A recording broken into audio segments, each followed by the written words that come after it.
निवडणुका जवळ आल्या, तुम्ही लवकरात लवकर निर्णय घ्या.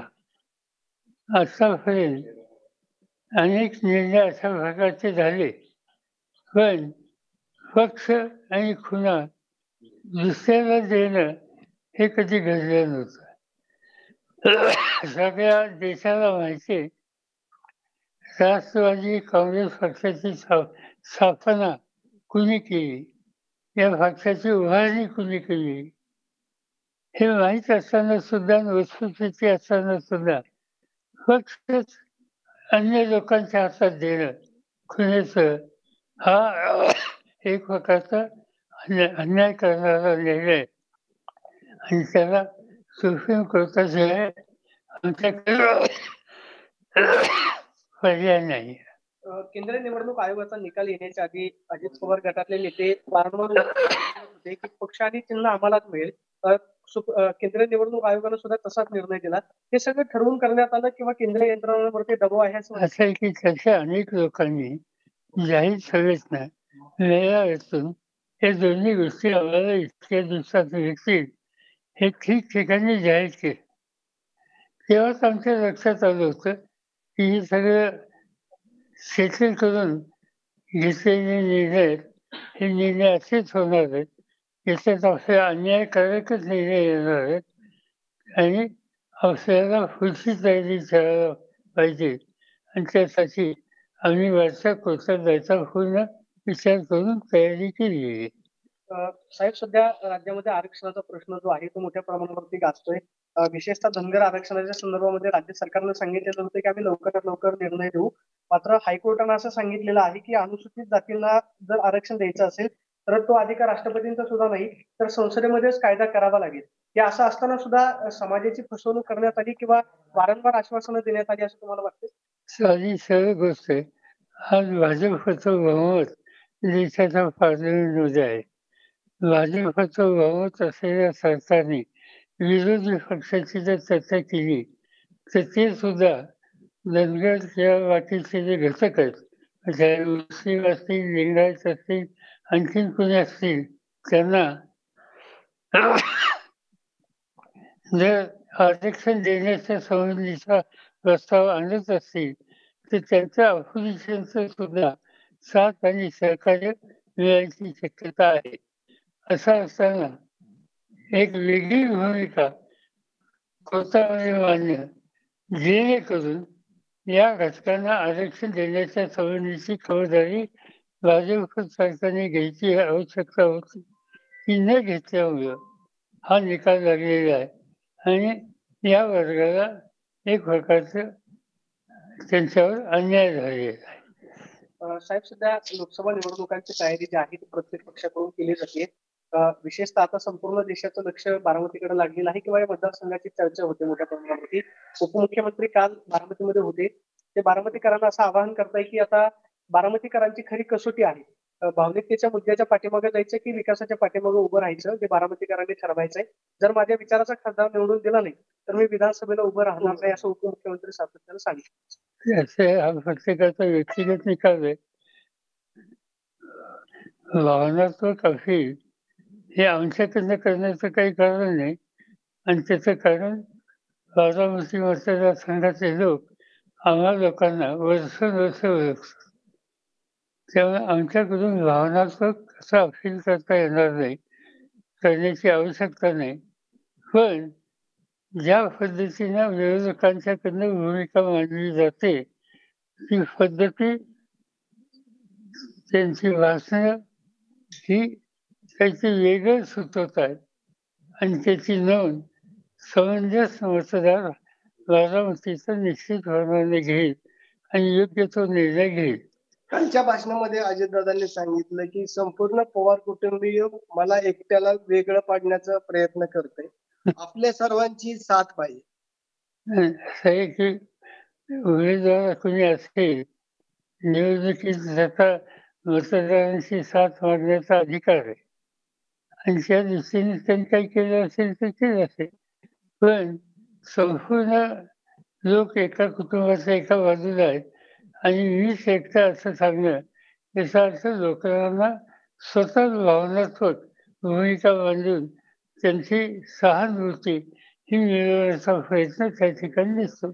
एका बाजूला अजित पवार गटाकडून जर काही कार्यकर्ते शरद पवार गटाकडे येत असतील तर त्यांना धमकवल्याचा देखील प्रकार चाललेला.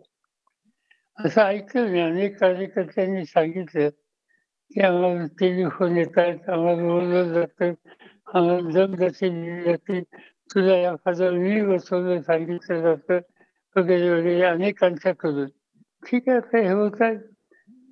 या सगळ्या गोष्टी कधी बारामती मतदारसंघात नव्हत्या, तर पहिल्यांदाच यावेळेस पाहायला मिळतात. बारामतीकरांना अपेक्षा आहे ती आपल्या सभेची. आपली सभा कधी होणार आहे बारामती? अजून काही तारीख ठरली नाही, अवकाश आहे अजून. धनंजय मुंडेंचा आव्हाडावर गंभीर आरोप झालेला आहे. दोन्ही पवारांमध्ये अंतर पाडण्याचं काम आव्हाड यांनी केलंय. तर जयंत पाटील आणि सुप्रिया सुळे यांना बाजूला करून स्वतः जितेंद्र आव्हाड पुढे येण्याचा प्रयत्न करतात. अजिबात नाही. धनंजय जे काय ते मुंडे जे बोलले, त्यांनी राष्ट्रवादीमध्ये जो त्यांचा कालखंड गेला त्याच्यापेक्षा कितीतरी वर्ष अधिक आव्हाड हे पक्षाच्यासाठी काम करतात. त्यांनी देश पातळीवर काम केलं, देशाच्या तरुणांचं नेतृत्व केलं, महाराष्ट्राच्या विधिमंडळावर काम केलं आणि राज्य मंत्रिमंडळामध्ये सुद्धा काम केलं. आणि त्यामुळं पक्षाची भूमिका मांडण्याचा त्यांना अधिकार आहे. त्यांनी त्याची वेगळी भूमिका घेतली असं नाही. आणि जितेंद्र आव्हाडांनी काय बोलावं या संबंधीचं मार्गदर्शन अन्य लोकांनी करण्याची काही आवश्यकता नाही. साहेब, अनेक दिवसापासून उत्सुकता होती की खासदार सुप्रिया सुळे यांच्या बरोबर लढत कुणाची होणार, परंतु काल सुरेंद्र पवार यांचा कार्याचा चित्र लागलाय. नंदनबावमध्ये लढत होती. म्हणजे निवडणुकीला उभं राहायचा प्रत्येकाचा अधिकार आहे आणि तो अधिकार कोणी गाजवत असेल तर त्या संबंधीची तक्रार करण्याचं काही कारण नाही. आपण आपली भूमिका लोकांच्या समोर मांडावी. लोकांना गेल्या 55-60 वर्ष आम्ही लोकांनी काय काम केलं हे लोकांना माहिती आहे. इथं उभ्या राहिलेल्या ज्या संस्था आहेत त्या कधीपासून आहेत. आता उदाहरणार्थ विद्या प्रतिष्ठान ही संस्था स्थापन होऊन आज जवळपास 54 वर्ष झाली. आज कृषी विकास प्रतिष्ठान ही संस्था सुद्धा 1971 साली स्थापन झाली. या संस्था ज्या काळात स्थापन झाल्या त्या काळात आज आरोप करणारे काय वयाचे होते याचं त्यांनी कॅल्क्युलेशन केलं तरी त्यांच्या लक्षात येईल, लोकांच्या लक्षात येईल की या प्रकारची भूमिका मांडणं कितपत योग्य आहे. आणि म्हणून कुणी उभं राहत असेल जरूर अधिकार आहे. लोकशाहीमध्ये उभं राहणं त्याची भूमिका मांडण्याची त्यांचा अधिकार आहे. याचा आम्हा लोकांची मनापासूनची मान्यता आहे. साहेब, जाना शिरसा असेल, पुरंदर उपसा सिंचन योजना असेल, पाण्याच्या श्रेयवादावरून आता लढाई सुरू झालेली. अजित पवार म्हणतात ही उपसा सिंचन योजना मीच मंजूर केली. ठीक आहे ना, मी सांगतो ना, पुरंदर तालुक्याच्या लोकांना सगळ्यांना ठाऊक आहे कुणी काय केलं. जे सत्तेत आहेत त्यांनी आम्हीच केलं असं सांगायची भूमिका घेतली तर ते सत्तेत आहेत. त्यामुळे आम्ही त्याचं काही भाष्य करणार नाही. पण लोकांना माहिती आहे हे कुणी केलं. राज्यसभा निवडणूक जी आहे ती बिनविरोध झालेली आहे. मात्र प्रफुल्ल पटेल यांच्या खासदारकीचा कार्यकाळ बाकी असतानाच त्यांना पक्षाकडून उमेदवारी दिली गेली. असं एक तांत्रिक कारण सांगितलं जाते की आपल्या पक्षाचं राज्यसभेमध्ये 2/3 मेजॉरिटी आहे. कदाचित त्यांच्यावरती अपात्रतेची कारवाई होऊ शकली असती. ही कदाचित कारवाई टाळण्यासाठी त्यांना उमेदवारी मला हे सांगता येणार. त्यांच्या पक्षाचा अंतर्गत विषय ज्यांना अजून 4.5 वर्ष किंवा 5 वर्ष शिल्लक होती त्यांनी पुन्हा उमेदवारी दिली हा एक आश्चर्यकारक निर्णय आहे. साहेब, सातत्यानं नवनवीन जे लोक आहेत ते भाजपमध्ये जात आहेत. जे अनेक वर्ष पद भोगलेले, 2 वेळा मुख्यमंत्री राहिलेले अशोक चव्हाण भाजपमध्ये गेलेले आहेत. कसं बघता येतं? असं आहे की त्याला अलीकडच्या काळामध्ये काही यंत्रणा ह्या अतिशय महत्वाच्या झाल्या. अँटी करप्शन असेल, ईडी असेल, आणखी काही संस्था आहेत या सगळ्या संस्था किती प्रभावी आहेत आणि राज्यकर्त्यांच्यावर किंवा राजकारणात असलेल्या विरोधी लोकांच्यावर त्याचा वापर कसा आपण करू शकतो याची उदाहरणं हल्ली बघायला मिळतात. आणि तशीच उदाहरणं जी आहेत तीच या पक्षांतराच्या संबंधाची भूमिका जे लोक करतायत बांधतायत त्याची कारणमीमांसा तिथं जुळलेली आहे. साहेब जरांगे पाटील पुन्हा एकदा उपोषणाला बसलेले आहेत. 20 तारखेला अधिवेशन ठेवलेलं आहे. सरकार चालढकल करते असं वाटतं? माहिती नाही आता सरकार विधानसभेच्या समोर नक्की काय प्रस्ताव आणतंय तो बघितल्याशिवाय त्याच्यावर भाष्य करता येणार नाही. पण आम्हा लोकांची इच्छा आहे की त्यांची प्रकृती नीट राहावी, त्यांनी उपोषणाचा मार्ग सोडून प्रश्न सोडवण्याच्यासाठी विचार देण्याचा मार्ग शक्य आहे का हे जरूर पाहावं.